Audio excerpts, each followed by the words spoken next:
Hi, I'm Will, and 2023 is the year that I'm getting my first full-time user experience design position. And this video is all about what I've already done to get there and what I have yet to do. So stay tuned.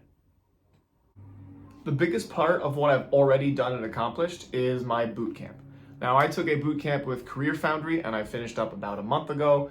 Since then, I've been in the job prep course, but I've also been doing some networking along the side and whatever. As far as my actual design work goes, I picked up 2 case studies throughout my time with Career Foundry, and I have gotten a lot of knowledge about the design process, the different tools and strategies I might employ throughout the process to get the good research and the good wireframing and prototyping done. Stuff like that. In my time with Career Foundry, I've also picked up a ton of experience using Figma. I really enjoy using keyboard shortcuts, so I made sure to spend a lot of time and practice learning how to use all the different keyboard shortcuts available in Figma, and I really do think I'm more of a Figma whiz right now. I'm sure I could learn a lot still from people who've been in industry for a while, like the best, most unique ways to use auto layout, but as far as the basics go, I think I'm very solid in Figma, and I think I'm more of a intermediate to expert level user. Of course, I don't know how to put everything together in the most expert ways, but as far as using the tools or the building blocks at their most easiest levels, I feel incredibly competent and ready to roll with them. With my case studies that I worked on as part of my boot camp, I went ahead and made a portfolio website. I actually bought the domain name for williamgcarson.com and I hosted on Squarespace. I could have just kept my Behance profile, and there are other services I could use as well, but it was just very important to me that I'm able to keep all of my work together under one roof and just in a spot that I can't just go to a search bar and land on someone else's profile in just one little search like you can on Behance. So it was just so very important to me that I have a spot for that, which is going to be Squarespace. In my Squarespace, I have my projects on my homepage alongside a photo of me, which you can see behind me, a little blurb about what I do, and then some personal projects down below. I also have an About Me page, a resume page, and a contact page. So really all I need for my application package is right there on that page. I've also started using LinkedIn properly. Now, in the past, when I was graduating college, I thought, hey, I have great grades, companies would love to hire me. And God, was I wrong. That was unfortunate how that worked out. But nowadays, I'm trying to make it actually work for me properly. And so I've been beefing up my profile. I got brand new photos for it. I have a much better, more reworked headline, a proper summary that's been looked at by a professional from my boot camp. And just, it looks far better now than it did earlier. And I'm actually using it properly this time.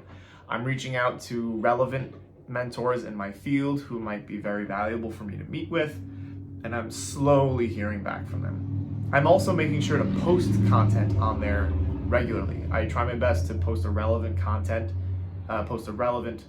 post, whether it be text or an image, at least twice a week. Now, I try to model that content off of other successful content that I see there on LinkedIn.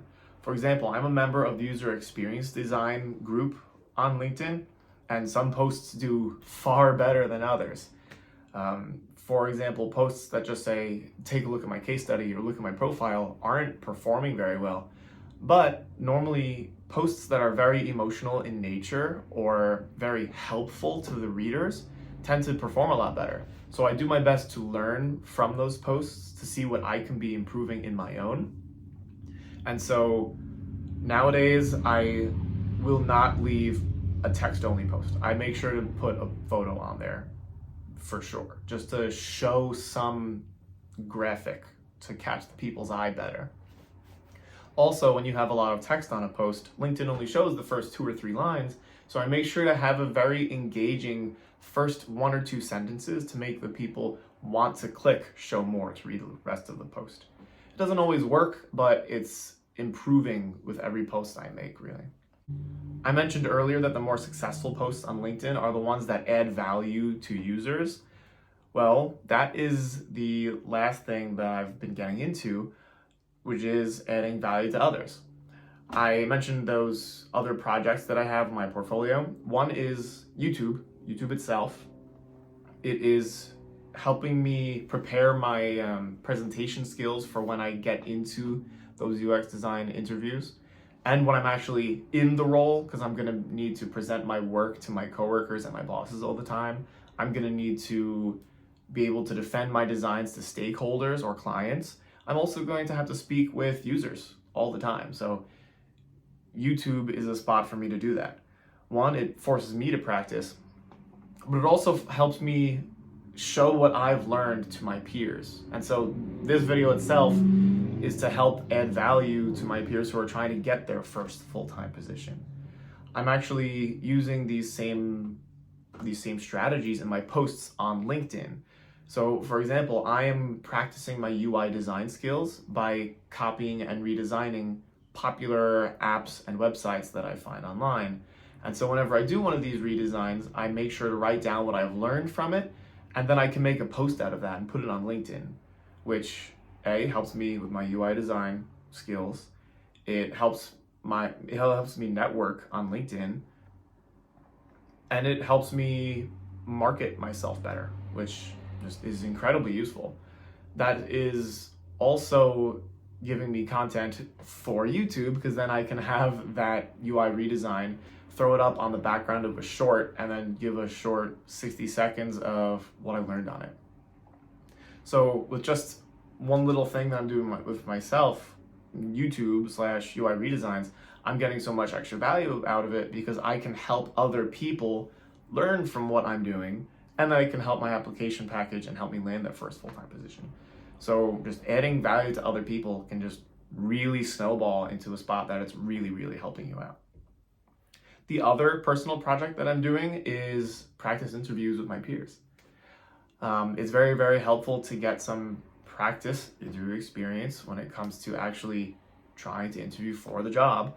But also there's a lot of interviewing in the user experience design role, in which I might be a researcher one day interviewing users, and that practice of interviewing my peers is just so valuable now. It's also so helpful for my peers. So again, yet another way that I'm adding value to other people's lives, and it's actually snowballing to help me. These personal projects that I have on my portfolio, I think, are two incredibly strong ways that'll help me market myself against the sea of other budding UX designers. Unfortunately, there are so many of us and there are only so few jobs, so it's incredibly important to have something that separates you from everybody else. So make sure to just find that project, make it yours, and you should be able to go very far in the process. There are a couple things I think that I really need that will help me fill out my application package and really land me that first position. And the first thing is simply 2 more case studies. Now, the number of case studies doesn't exactly matter. With those 2 more, I will have 4. But I've heard many sources say that you should have 3 to 5. And I know that my 2 from my bootcamp are just bootcamp case studies. And I say it that way because a lot of the time, bootcamp case studies aren't really solving a massive problem. It's really just like, hey, we thought of this cool app that could be useful for some people, but it's even more useful as an introductory product, so here, go do it. And unfortunately, I see plenty of posts on the LinkedIn group of those same kinds of projects, and just, it's not the kind that I want to fill the rest of my portfolio with. I want to find some important problems that could be solved, and unfortunately, I just don't know how to find those right now. But with 2 juicy case studies, I think I will be very well prepared for a first full-time role. I think I'll be able to land those interviews. The next thing I think I really need is to go back into my portfolio website and restructure my current case studies.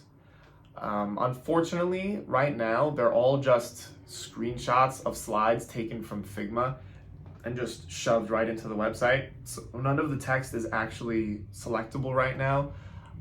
It's really important to me that it is. And so I really have to go back in there, just create new pages and just hide them for now in Squarespace, and just spend a week on each of them, editing them to the spot where I'm comfortable, to the spot where I think recruiters or hiring managers are going to see it and just say, wow, this is far better than just screenshots taken from slides or PDF slides just thrown in. So once those 2 case studies that I already have in there are edited properly within Squarespace's editor, I think it's going to look a lot better and take me a lot farther. Now, the last thing I think I need is some more networking. In my time on LinkedIn, I spend far more time posting than I do actually reaching out to people in current positions who could potentially help me get the first full-time job. And well, posting and adding value to other people is incredibly important, don't get me wrong, but I could definitely be using LinkedIn a little bit more for the actual reaching out to potential mentors and to my elders to see what actually helped them, what are some actual concrete examples of what helped them get their positions. Because that's a lot of how a lot of people use LinkedIn, and I'm just not really hitting that nail very hard just yet. It's something I could be working on a little more. And once I get it, I think I'm going to be able to make a lot more high quality connections that will help me get that first full-time job. So there you have it. There are some things that I've already done and things that I already have that are ready to go and are helping me towards getting that first full-time position, as well as some things I need to improve on and some things I need to add to my application package that will really help bring the rest of the package together. Once that's all done, I think I'm going to be a pretty strong candidate, especially with the side projects that I have going on here on YouTube and having practice interviews with my peers. I think those are really going to help me go a long way. If you got this far in the video, thank you so much for watching. This video is more of a documentation for me to see how I go from 0 jobs applied for to that first full-time position. I have notes written down of what exactly I think I need to do, so I think once I make those adjustments, I'll really start seeing some results. If you gained any useful advice from this video, then please leave a like, comment, or subscribe. I greatly appreciate it. Feel free to connect with me on LinkedIn, and good luck. Thank you. Bye.